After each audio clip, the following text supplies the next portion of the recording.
ఏంటో కిష్టయ్య వెళ్ళిపోవటంతో నా అందానికి విలువే లేకుండా పోయింది. నీ ఆస్తి పన్నాగానికి బొక్క పడింది. వాడు రాలేదన్న బాధ కంటే వాడి గురించి నువ్వు ఏడవటం చూస్తే చాలా అసహ్యంగా ఉంది. సాయంకాలానికల్లా వస్తే వచ్చాడు, లేదా ఆ కుటుంబం మొత్తాన్ని తెల్లవారేసరికి శవాలుగా మారుస్తాను. వాళ్ళ అమెరికా రాంబాబుని చంపింది, ఆ కుటుంబం మొత్తాన్ని చంపింది ఆ కిష్టిగాడేనని నేరం వాడి మీదకి గెంటుతాను. అప్పుడు వాడు జైలు పాలవుతాడు, ఆస్తి మొత్తం నాదవుతుంది, మనదవుతుంది. ఎవరిదైనా అంత మందేగా. ఎప్పుడు వస్తున్నావు, ఎప్పుడు వచ్చావు? ఇంత ఆలస్యం ఎందుకైంది? ఏందయ్యా నన్నేదో ఉంచుకున్న వాళ్ళ దబాయిస్తున్నా. చూడు సత్యం, మొన్నటిదాకా నేనేమిటో నీకు తెలియదు, నువ్వేంటో నాకు తెలియదు. తీరా మా ఊరెళ్ళి ఆకాశంలో సుక్కల వంక చూస్తే నేను గురించి ఆలోచించాను, అప్పుడు అర్థమైంది. ఏమని? ఏముంది, నీకు కావాల్సిందలా ముసలం ఆస్తి, అందుకని నన్ను ఇక్కడ పెట్టావు, అవునా?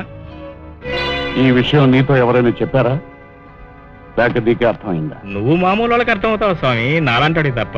చూడు సత్యం, ఆ ఆస్తి మొత్తం నీకే చెందేలాగా నేను ఒక ఆలోచన చేశా. రేపు ఆ ముసలం ఇంటూ ఒక మీటింగ్ పెట్టు, ఇన్నాళ్ళు నువ్వు అక్కడ దాచింది మొత్తం బయట పెట్టు. నీ పేరున్న పవర్ పట్ట అంతా నా పేరుని ట్రాన్స్ఫర్ చేసి నువ్వు కాశీ వెళ్తానని చెప్పు. నీకు నా మీద ఉన్న భక్తి విశేషాలు మెచ్చి ఆస్తి మొత్తం నీ పేరు రాసేసి నా దారి నేను పోతాను, నీ పేడ వదిలించుకుంటావు. ఏమంటావు? అమ్మో, సోగ్గాడి బుర్ర సురకత్తలాంటిది. దెబ్బేశాడంటే ఏదైనా రెండైపోవాల్సిందే. ఇదిగో, అంత జాగ్రత్తగా జరగాలి. చాలా జాగ్రత్తగా జరగాలి. ఏమిటి సత్యమూర్తి గారు ఇదంతా? ఇన్నాళ్ళు నా రక్తాన్ని ధారపోసి ఇంత ఆస్తి కూడబెట్టాను. ఎంత ఆస్తి కూడబెట్టానో అమ్మగారికి కూడా తెలియదు. అమ్మగారు, ఆ లెక్కలన్నీ ఈ పుస్తకాల్లో ఉన్నాయి. అవి డైమండ్స్. అబ్బాయి గారికి నా సిన్సియారిటీ తెలియాలని ఇవాళ ఇవన్నీ మీ ముందు పెడుతున్నాను. ఇకపోతే బ్యాంకులో మన కంపెనీ పేరు మీద బినామీ అకౌంట్స్ కూడా ఓపెన్ చేశాను. ఇవిగో, ఇవన్నీ వాటికి సంబంధించినవి. అందుకే బ్యాంక్ మేనేజర్ గారిని కూడా తీసుకొచ్చాను. తర్వాత అమ్మగారు నా మీద మనసుంచి నా పేరును రాసిన పవర్ పట్టర్ని ఇది. బాబుగారు ఎలాగో వచ్చేశారు. పొద్దువారిపోతున్న ఈ వయసులో ఈ బాధ్యతల నుండి నన్ను విముక్తుని చేయమని మనస్ఫూర్తిగా కోరుకుంటున్నాను. అదేమిటి సత్యమూర్తి గారు, బాబు వచ్చి కొన్నాళ్లే అయింది. మీరు పక్క నుండి మంచి చెడు చూస్తుండాలిగా. లేదమ్మా, బాబును చూస్తుంటే విక్రమాదిత్యుడిని చూస్తున్నంత ధైర్యంగా ఉంది. ఆయనకి ఎవరైనా దండలు అక్కర్లేదు. ఆ ధైర్యంతోనే ఇవన్నీ అప్పగించాలనుకుంటున్నాను. కాదనకండమ్మా. బాబు, ఇదిగో పవర్ పట్టాన్ని మీ చేతులతో మీరే చింపేయండి. What a great man you are really. Satyamurthy గారు, మిమ్మల్ని చూస్తుంటే సాక్షాత్తు అలనాటి శ్రీకృష్ణదేవరాయల ఆస్థానంలోని మహామంత్రి తిమ్మర్స్ గారిని చూసినట్లుంది. మా ఆస్తిని ఐశ్వర్యాన్ని సర్వదా కాపాడారు. మా సమస్యల్ని మీ సమస్యలుగా ఫీల్ అయి పరిష్కారం చేశారు. అమ్మా, నేను ఒక నిర్ణయానికి వచ్చాను. మన కోసం, మన కుటుంబ శ్రేయస్సు కోసం తన సర్వస్వాన్ని త్యాగం చేసిన ఈ మహాపురుషుడికి ఆ మాత్రం చేయటం మన కనీస ధర్మం. నాకెవరో ఎదురు చెప్పదు. బాబు, వద్దు బాబు, వద్దు. మళ్ళీ ఆ బాధ్యతల్ని నా నెత్తి మీద పెట్టాలని చూస్తున్నారేమో. ఆ నిర్ణయానికి మాత్రం రావద్దు బాబు. ద్వారపూడి జామ తోటలో ఆశ్రమం నిర్మించుకున్నాను. ఇక ఈ శేష జీవితాన్ని అక్కడే ప్రశాంతంగా పచ్చని జామపళ్ళు తింటూ గడపాలనుకుంటున్నాను. అలాగే జాంపండి స్వామి, నేను మీకు శ్రమ తలుచుకోలేదు. బ్యాంక్ మేనేజర్ గారు, వారు చెప్పేవన్నీ క్లియర్ గా నోట్ చేసుకుని అన్ని మా పేరెంట్ ట్రాన్స్ఫర్ చేయించండి. అమ్మా, సాయంత్రంలోగా మనదంటూ వారి చేతుల్లో ఏమీ లేకుండా చూసుకోవాల్సిన బాధ్యత నీదేనమ్మా. సత్యమూర్తి గారు, మీ కోరిక ప్రకారమే మీ బాధ్యత నుంచి మిమ్మల్ని బంధ విముక్తుని చేస్తున్నాను. సెలవు. దయచేసి వెళ్ళిరండి. ఎప్పుడైనా జాంపళ్ళు కావాల్సి వస్తే మళ్ళీ మీ దర్శన భాగ్యం చేసుకుంటాను. కృష్ణయ్య, నువ్వు మొదట్లో ఆ సత్యమూర్తిని కలవకపోయినా, ఆ ఇంటికి రాకపోయినా, ఆ ఇంటిల్లి పాదని సత్యమూర్తి ఎప్పుడో చంపేసేవాడు. వాడి చేతుల్లోంచి ఆ ఇంటిని పూర్తిగా రక్షించే వరకు నువ్వు ఆ ఇంట్లోనే ఉండాలి. చూడు బెంకమ్మ, ఆ సత్యమూర్తి గారు నా చేత ఆ దొంగ నాటకం ఆడించడం కోసం నాకు 4 ఇంగ్లీష్ ముక్కలు నేర్పించారు. లేకపోతే ఇప్పుడు బెంకమ్మ నా చేతిలో ఉంది, ఇంగ్లీష్ ఏం కుదవా. అంతేకాదు, ఆ సత్యమూర్తి గాడే రాంబాబుని హతమార్చాడని నిరూపించి వాడిని బొక్కలతో ఇస్తాను. హలో ఇన్స్పెక్టర్ గారు, good morning. Good evening sir. కంగారు పడకయ్యా, అమ్మాయి అన్ని విషయాలు చెప్పింది. నేనా? మిస్టర్ కృష్ణయ్య, రాంబాబు మా కుటుంబానికి చాలా కావలసిన మనిషి. అతని హత్య కేసు విచారించడం మా డిపార్ట్మెంట్ కి సంబంధించిన విషయం. రాంబాబును సత్యమూర్తే చంపించాడని నువ్వు నిరూపించగలిగితే మా డిపార్ట్మెంట్ కి చాలా సహాయం చేసిన వాడు అవుతావు. ఇదిగో ఇక మీద చెయ్యి కాదు కదా, ఏళ్ళు కూడా తాకటానికి ఏం లేదు.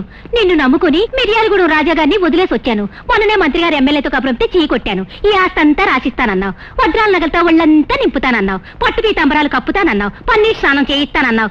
అబ్బా ఏది ఏది అని అసలే ఆడి గొడవతో బాధపడుతుంటే మధ్యలో నువ్వు కూడా ఇట్లా మాట్లాడితే ఇదిగో నిప్పు మీద చెయ్యేసినట్టుంది, జాగ్రత్త.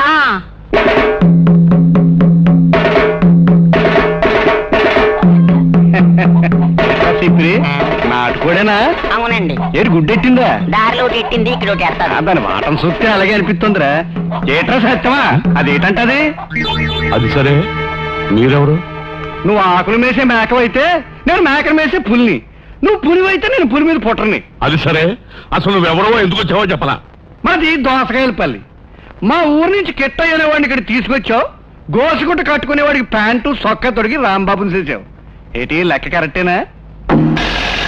ఆయన అడ్డం పెట్టుకుని నువ్వు ఆటంతా కొట్టేద్దాం అనుకున్నావు, కానీ ఆడు ఇప్పుడు నీకు ఏకు మేకైపోయి కూర్చున్నాడు. నేను వచ్చే ముందు మీ ఇద్దరు ఏడుస్తూ కూర్చున్నారు, కానీ నేను వచ్చాక కూడా మీకు వేద్దాం తప్పదు. ఎందుకంటే ఆడు మీకు ఏకు మేకైతే నేను పొత్తి కడుపు మీద బాకుని. మీరు ఆ ఆస్తిలో భాగం ఇవ్వకపోతే ఈ అరటిపలకెలా కోడి అట్టుకుని పోలీస్ స్టేషన్కి వెళ్తాను, జరిగింది చెప్తాను. మిమ్మల్ని బొక్కలాడతారు, తర్వాత మీ ఇష్టం.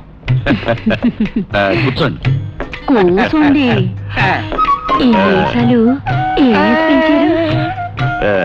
ఈ సంగతి ముందే చెప్తే మనకి గొడవే ఉండేది కాదు కదా. ఆస్తిలో భాగం ఉండడానికి అభ్యంతరం లేదు, కానీ మొత్తానికి అసలు వచ్చింది. ఆ కిట్టిగాడు మనకి ఎదురు తిరిగాడు. తిరుగుతాడు ఎదురు తిరుగుతాడు, చూస్తూ ఊరుకుంటే నెత్తెక్కి తొక్కేస్తాడు. మనిషిని ఒప్పించడానికి తెలివి ఉండాలా, ఒప్పుకోకపోతే మద్దతు చేయడానికి ఇంకో తెలివి ఉండాలా, ఈసయం బయటికి రాకుండా శవాన్ని పాతేయడానికి మరో తెలివితేటలు ఉండాలి. మొదటిది నా తల్లి కడుపులో నేర్చుకున్నాను, రెండోది మంత్రసాన్ని చేతుల్లో నేర్చుకున్నాను, మూడోది ఉయ్యాల్లో ఎట్టినప్పుడు నేర్చుకున్నాను. ఆస్తిలో నాకు వాటా ఇస్తాను చెప్పరా, ఆ కిట్టిగాని సంకలో ఇటు నొక్కేస్తాను, కేరమంటాడు నా కొడుకు. అన్నయ్య, ఎందుకు నా చెక్ బాక్స్ క్యాన్సిల్ చేసావు? చెక్ మీద సంతకం పెట్టే అనుభవం నీకు లేదని తెలియదు. నేను నా ఫ్రెండ్స్ పిక్నిక్ వెళ్ళాలి, నాకు 5,000 కావాలి. ఎంత కావాలమ్మా? 5,000. ఐసీ, ఈ 5 రూపాయలు తీసుకెళ్లి ఐస్ క్రీమ్. అన్నయ్య, నా బైక్ పాత అయిపోయింది, కొత్త మోడల్ యమహా కొనాలి, అర్జెంట్ గా 20,000. ఎంత కావాలి? 20,000. 20,000. గుడ్. ఈ 20 రూపాయలు తీసుకుని సిటీ బస్ సీజన్ టికెట్ కొనుక్కో, బ్యాలెన్స్ ఉండి సాయంత్రం. మంచి పని చేసావు బాబు. వీళ్ళని భయపెట్టడం లేదేమిటా అనుకున్నాను. ఇన్నాళ్ళు వీళ్ళ తిరుగుళ్ళకి ఖర్చులకి విసిగి వేసారిపోయానురా. ఇన్నాళ్ళకి ఇంటికి మంచి రోజులు వచ్చాయి. అష్టగ్రహ వ్రతం చేయించాల్సిందే. అన్నదానం జరిపించే పుణ్యం దక్కుతుంది. ఏంటి ఈ మొత్తం ఆస్తంతా నువ్వు చుట్టేద్దాం అనుకుంటున్నావా? అంతా నువ్వు చుట్టెత్తేలాగా పాపం సత్యం మొక్కవాడు. ఆడి వాటా ఆడికి పడి నీ వాటా నువ్వు నొక్కే, మిగతా వాటా నాకు వదిలే. కుక్క కుండ నాకినట్టుగా నేను నాకెత్తాను. ఆ ఊరు నుంచి ఇక్కడికి ఎందుకు వచ్చా? ఇంటితో నీకేం పని? అదేటికెట్టయ్యా అలాగంటావు? దొంగలంతా ఒకసారి ఎందుకు చేరుతారు? దొరికింది దోచుకోవడానికి. నేను అందుకే వచ్చాను, నువ్వు అందుకే వచ్చావు. నోరు మూసుకుని ముందు ఇంటి నుంచి వెళ్ళిపో. ముంజిల్సీకి మూతి కడుక్కున్నట్టుగా ముక్కు సూటిగా చెప్పావయ్యా. ఈ ఊరు నుంచే కాదు, ఇంటి నుంచే వెళ్ళను. ఈ ఆస్తిలో నాకు వాటా పంచిచ్చేదాకా నడి రోడ్డు మీద ఆంబోతులాగే ఇంటి వాకట్లో కూర్చుంటాను. నేను ఇక్కడికి వచ్చిన దోపిడీలు చేయడానికి కాదు, దోపిడీదారులను పట్టుకోవడానికి. చూడుకెట్టయ్యా, ఆ సత్యం నిన్ను కట్టబడి ఇక్కడ తీసుకొచ్చి ఎట్టినందుకు వాడు పని జరిగేది చూడు. ఆడికి దక్కే వాటాలో నా కమిషన్ ఉంది.